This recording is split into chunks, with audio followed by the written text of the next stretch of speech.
Bonjour, petite formation pour compléter l'atelier de prise de vue d'hier pour le document, pour le dossier visuel. Donc, on a pris des photographies avec de bonnes caméras, de bonnes lentilles, avec la bonne technique bien éclairée, en fichier RAW. Donc, ce qu'on remarque ici, là, c'est que c'est un fichier qui a une extension NEF. Donc, une extension NEF, un fichier RAW, c'est un fichier qui est brut.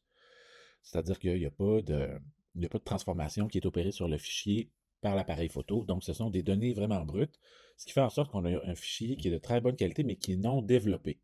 C'est pour ça que même si on a tout fait comme il faut hier, eh bien, c'est possible que vous trouviez que vos images sont un petit peu sous-exposées, en fait. Même si on a bien exposé, le fichier RAW ramène un petit peu l'exposition vers le bas. Donc, c'est pour ça qu'on a fait aussi du bracketing, on a fait des images sous-ex, et on a fait des images bien exposées et un petit peu surexposées. Ceci dit, ce qui est le fun avec les fichiers NEF, avec les fichiers RAW, c'est qu'il y a possibilité de les travailler de façon assez puissante.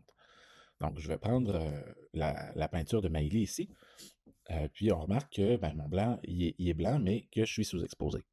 Donc, pour développer mon image, je télécharge mon image sur mon disque dur, dans mon espace OneDrive, et j'ouvre mes images dans Bridge, dans Adobe Bridge 2026, qui est ici sur mon Mac, mais à l'école, je pense que c'est le 2025, peu importe. Et je double-clique sur mon image, ce qui va faire intervenir le module de développement d'image Camera Raw de Photoshop. Donc, avec ceci, je vais me mettre en plein écran. Donc, je suis ni dans Photoshop ni dans Bridge pour l'instant, je suis dans Adobe Camera Raw, qui me permet de pouvoir travailler mon image, développer mon image. Donc, dans le premier onglet ici, je peux travailler des éléments de lumière, de couleur et aussi de détails et toutes sortes d'autres choses. Mais pour l'instant, je vais vous parler uniquement de la lumière et de la couleur. Donc ici, c'est un histogramme, on a une représentation de mon image. Je veux amener les blancs un petit peu plus blancs, donc je peux travailler comme ça. Je vais amener les noirs un petit peu plus noirs, comme ça, puis je vais regarder les tons moyens. Je me souviens de mémoire que la photographie de Maëlie, pas la photographie, mais le tableau de Maëlie n'était pas si sombre que ça. Donc, j'ai une exposition qui ressemble à ça.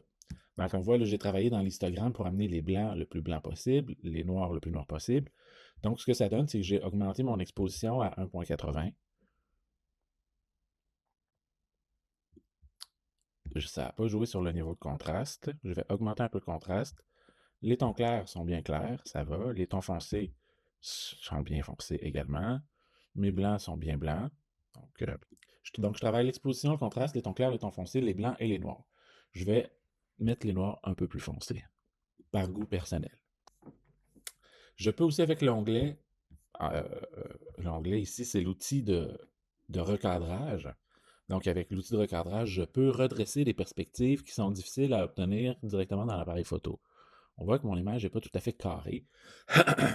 Je vais travailler ça ici. Ma ligne est un petit peu en diagonale. Même si j'ai bien cadré, j'ai fait ça du mieux que je peux, on essaie quand même de rentrer un rectangle dans un objectif qui est circulaire. Donc, les problèmes de perspective en documentation des œuvres, c'est jamais parfait. Donc, et puis, moi, je vais vouloir recadrer mon image dans Photoshop. Alors, je suis satisfait, j'ai remis mon niveau, mon angle est à niveau. Si j'appuyais ici, par exemple, je pourrais décider de dire cette ligne-là est droite. Ou, encore une fois, je pourrais cliquer sur ça et dire, ben, je veux que ce soit cette ligne-là qui soit droite dans mon image. Donc, je vais y aller comme ça. Dernier élément qui est important, euh, c'est l'élément de netteté. Donc, si je zoome à 100% dans mon image, je vais venir dans le détail et une image photographique numérique n'est jamais nette en sortant de l'appareil photo. Elle n'est pas floue, mais elle peut gagner grandement en qualité si j'augmente sa netteté. Donc là, on voit que j'ai du détail de façon beaucoup plus importante qu'au départ. Donc autour de 80, 90, 100 de netteté avant d'ouvrir dans Photoshop, c'est une bonne chose. Donc mon image est développée. Si je regarde avant la lumière, et après, mon image est développée et je n'ai perdu aucune qualité. Maintenant, j'ouvre mon image dans Photoshop. Je vais convertir les couleurs du document selon l'espace de travail. Et maintenant, je suis dans Photoshop que vous connaissez. Donc, mon image est ouverte dans la palette des calques en arrière-plan. Je double-clique sur la palette des calques pour débarrer ça. Première des choses que je vais faire CTRL-R pour faire apparaître les règles sur chaque côté de l'image. Donc, les règles me permettent de pouvoir, si je clique dans la règle et que je tire, ça me permet de pouvoir me placer un guide. Et je place mon guide sur le coin de l'œuvre pour voir qu'est-ce que je vais avoir à faire pour corriger mon image en tant que telle. On voit que cette ligne-là est bien droite et comme ceci. Donc, si je me rapproche dans mon image un petit peu, on voit que j'ai une image à combler ici, j'ai de l'image à combler ici et ici. Vous vous souvenez du CTRL-T? Donc, CTRL-T, je vais prendre mon outil de sélection, CTRL-T, je clique à droite sur la souris, et avec la distorsion, je peux venir bouger mon image et replacer mon image de façon très droite. Donc voilà pour le bas. Et en haut, je replace mon coin d'image comme ceci. Donc là, mon image, elle est bien droite, elle est bien carrée.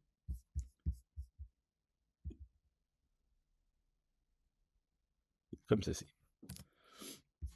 J'appuie sur Enter, je me recule. On voit que l'arrière-plan est vraiment pas très chic. Donc, je vais recadrer mon image.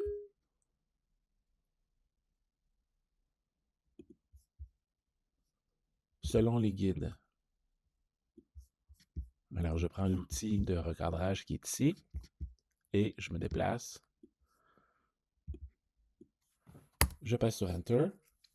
Dans Affichage, afficher les repères. Je les enlève. Là, je vois que c'est pas parfait. Donc, je peux prendre mon image. Je peux CTRL-T.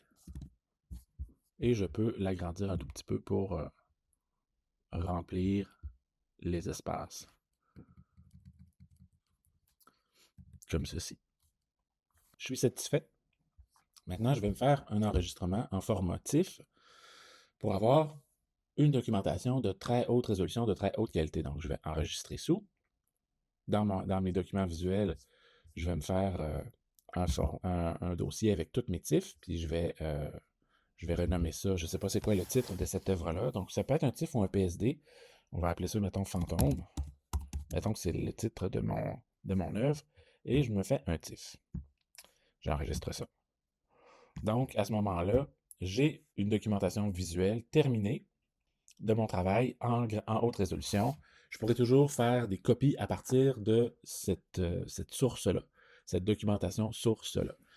Mais pour le travail, on doit créer une version beaucoup plus légère pour le dossier visuel. Donc, pour faire ça, je viens dans Fichier, Exportation et Enregistrer pour le web.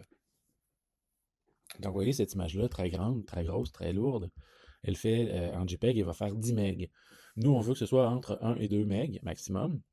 Donc, ce que je vais faire pour ça, c'est que je vais utiliser le côté long de l'image. Donc, elle fait 4857 pixels de long. Je vais commencer à 1500 pour voir ce que ça donne. Je clique ailleurs pour que l'opération, la prévisualisation de l'opération puisse se faire. Je clique ailleurs et là, voyez-vous, ça fait 949K, c'est-à-dire presque 1 MB. Alors, j'enregistre ça. Donc, dans mon dossier visuel, je me suis fait un dossier JPEG. Et puis, j'enregistre mon fantôme dans mon dossier visuel. Donc, si je reviens sur mon bureau, Bridge est ouvert. Si je reviens sur mon bureau, dans mon dossier visuel, j'ai mon shooting. J'ai mes gros fichiers. Voyez-vous, mon TIFF, il fait 160 MB. Non, Fantôme, il fait 171 MB. Donc, c'est un très gros fichier en TIFF. Et en JPEG, j'ai mon Fantôme qui fait 0, pas 0, mais qui fait 974K.